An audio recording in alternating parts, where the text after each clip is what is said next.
নমস্কার বন্ধুরা, সিরিয়ালের সাতকাহন চ্যানেলে আপনাদের স্বাগত জানাই। আজকে এসআইটি বেঙ্গলের কথা বলবো, যেখানে দেখা যাচ্ছে যে ইন্দ্রজিৎ বসাক আর তার দল ওই যে ছেলেটা যে অপারেশন করে তাদের এন্ট্রি করে কম্পিউটারে, সেই ছেলেটাকে উঠিয়ে নিয়ে গেল। তারপরে ওই ছেলেটাকে বললো যে খুঁজো সেই দিনই কার কার অপারেশন হয়েছিল। তো ছেলেটা বলছে স্যার ডিলিট হয়ে গেছে। বলে এটা খোঁজা মানে ঘাসের মধ্যে ছুঁচ খোঁজা। তো বললো তুমি সেটাই করো, ঘাসের মধ্যে ছুঁচই খোঁজো। আর এদিকে দেখা যাচ্ছে যে যে বুড়িমা মারা যাচ্ছিল, বিশ্বনাথ মারা গেছিল, সে কিন্তু প্রদর্শন করতে চলে হসপিটালের বাইরে বোর্ড নিয়ে বসে থাকে, আমার ছেলের খুনের বিচার চাই। ওনার ছেলে দুটো কিডনি বার করে নিয়ে, মানে এই হসপিটালটা সিটি হসপিটালটা দেখা যাচ্ছে যে এইখানে কিডনি পাচার, মানে কিডনি পাচার হয়। আর এটার সঙ্গে জড়িত আছে এই ডাক্তারেরই এই হসপিটাল, মানে একজন মনে হয় এই হসপিটালের ওনার, বিজয় ওর নাম। আপনারা হয়তো দেখেছিলেন রাখি বন্ধন সিরিয়ালে ওর মামার রোলটা করেছিল, সেই অভিনেতার নামটা আমি জানি না, কিন্তু হ্যাঁ তখন ওর নাম ছিল সঞ্জয়, তো ওই করেছিল। তো এখন সেইখানে ওর নাম বিজয় আছে এই সিরিয়ালে। আর ডক্টর শালিনী শর্মা, এরা হচ্ছে এইখানকার মূল, মানে ওই কিডনি পাচার করার মূল। তো যখন ওই বুড়িমা নিজের ছেলের বিচার চাইতে এলো, তো অনেক লোক জমা হলো ওর সঙ্গে আন্দোলনে, কারণ অনেকের সাথেই এটা হয়েছে।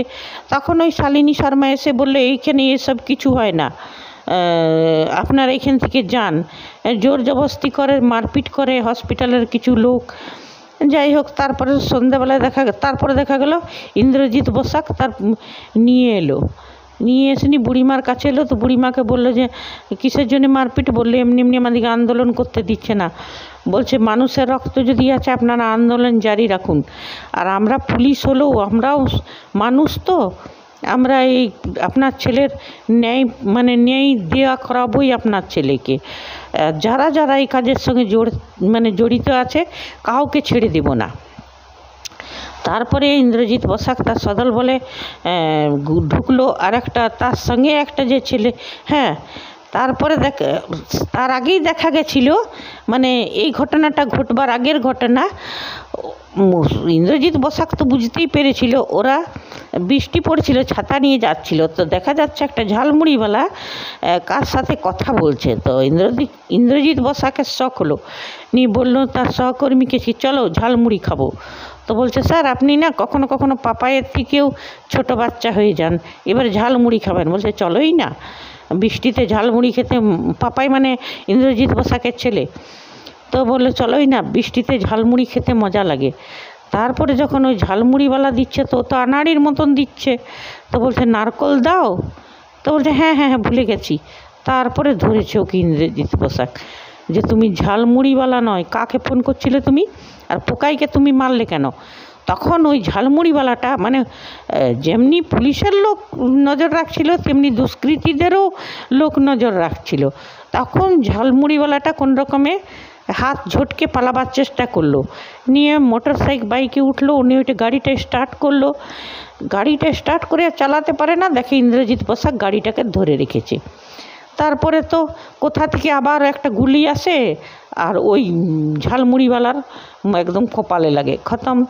তারপরে দেখা যায় ওই যে সন্ধেবেলায় ওরা প্রদর্শন করছিল মোমবাতি জ্বালিয়ে, তখন ইন্দ্রজিৎ বসাক এসে বললো যে মানুষের রক্ত আছে, তো আপনারা আন্দোলন করা বন্ধ করবেন না, আমরাও দেখছি করে সদল বলে হসপিটালে গেল। হসপিটালে ঢুকলো, নিয়ে ওদের সঙ্গে একটা, মানে ইন্দ্রজিৎ বসাকেরই সাথে ও সহকর্মী একটা বেশ মার্শালদের মতন চেহারা, তাগড়া পালোয়ান, ওকে বললো যাও দেখো কি হচ্ছে। তো ও এখন চুপি চুপি দেখছে। তো হ্যাঁ একটা স্ট্রেচারে করে নিয়ে যাচ্ছে দুজন একটা মানুষকে। তখন ওরা ওই যে পালোয়ানের মতন যে ছিল পুলিশের লোক, সে ওই দুটোকে মেরে ফেলে দেয়, মানে এত মারে যে ওরা ফ্ল্যাট হয়ে পড়ে যায়। তারপরে সব আসতে থাকে। শালিনী এখন বুঝে গেছে যে এখানে হসপিটাল, ওই ডাক্তার শালিনী ও তো জড়িত আছে না। আর ওর আবার বয়ফ্রেন্ড হচ্ছে ওই বিজয়, যে মূলের পান্ডা, মানে এরাই হচ্ছে মূলের পান্ডা। তো ও তখন ওকে বিজয়কে ফোন করে যে এমনি এমনি পুলিশে ঘিরে নিয়েছে, এবারে আমি কি করি? তো বললো দাঁড়াও আমি তোমাকে লোক পাঠাচ্ছি, তুমি কোনো রকমে বেরিয়ে আসো হসপিটাল থেকে। শালিনী মানে চালাকি করে বেরোতে যাচ্ছে, তখন ইন্দ্রজিৎ বসাক কী করেছে, যে মানে রুমটাতে সিসিটিভি ফুটেজে সব কিছু দেখা যায় কম্পিউটারে টিভিতে, সেই রুমটাতে গেল আর ওই যে ফুটেজম্যান যে দেখতো বসে বসে সিসিটিভি ফুটেজগুলো ওকে হাঁটিয়ে নিজে বসে গেল। আর তারপরে ওইখান থেকে ডাইরেকশন দিতে লাগলো নিজের কি শালিনী ওটির সামনে দিয়ে যাচ্ছে, তোমরা ওকে পেছন করো। তো পুলিশের লোক পেছন করছে, আর এদিকে ওই যে পালোয়ানের মতন যে আছে ও সবাইকে ওর সঙ্গে মারপিট শুরু হয়ে গেছে কতগুলো লোকের নিয়ে। তারপরে ও মারপিট শুরু করেছে ওই দুষ্কৃতীরা যারা শালিনীকে বাঁচাতে এসেছিল। শালিনী কী করলো, একটা রুমের মধ্যে ঢুকে গেল, ঢুকে আর নিজে বিষ ইঞ্জেকশন নিয়ে নিল। আর তারপরে ওর যে মানে ভালোবাসার লোক আর এই যে কুচক্রর কিডনি পাচার চক্রের যে পান্ডা বিজয়, ওকে করলো, ভিডিও কল করলো, বললো যে আমি পুলিশ ঘিরে নিয়েছে, আমার এখান থেকে বাঁচার উপায় নেই, ওই জন্যে আর আমি পুলিশের হাতে জ্যান্ত ধরা দিতে চাই না। বললো না না তুমি অমনি করো না শালিনী, কোনোরকম আমি লোক পাঠিয়েছি তোমাকে বের করে নেবে। শালিনী বিষের ইঞ্জেকশন নিয়ে নিল নিজেকে, বললো তোমাকে শেষবারের মতন দেখতে চাইছিলাম, আমি তো জানি তোমার আমার সম্পর্কটা কী, মানে ওইটাই করলো বিষ ইঞ্জেকশন নিয়ে।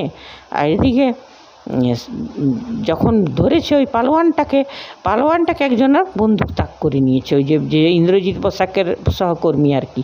আর সেই সময় ইন্দ্রজিৎ বসাক আর তার আরও সহকর্মী সব এসে নিয়ে ওই গুন্ডাগুলোর সঙ্গে পুরো মারপিট হলো ওদের।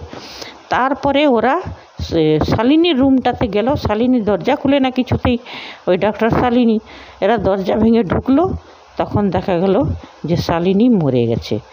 তখন ইন্দ্রজিৎ বসাক মানে আফসোস করলো যে কি আসতে দেরি হয়ে গেল। এইবারে আজকে তো এতটাই, এবারে কালকে দেখে নিয়ে বলবো বন্ধুরা যে কি হলো। তারপরে দেখতে থাকুন জি বাংলা সোনার SIT বেঙ্গল ঋষি কৌশিক অভিনীত সিরিয়াল, খুব ভালো হচ্ছে। ঠিক আছে বন্ধুরা, এতটাই, ধন্যবাদ, বাই।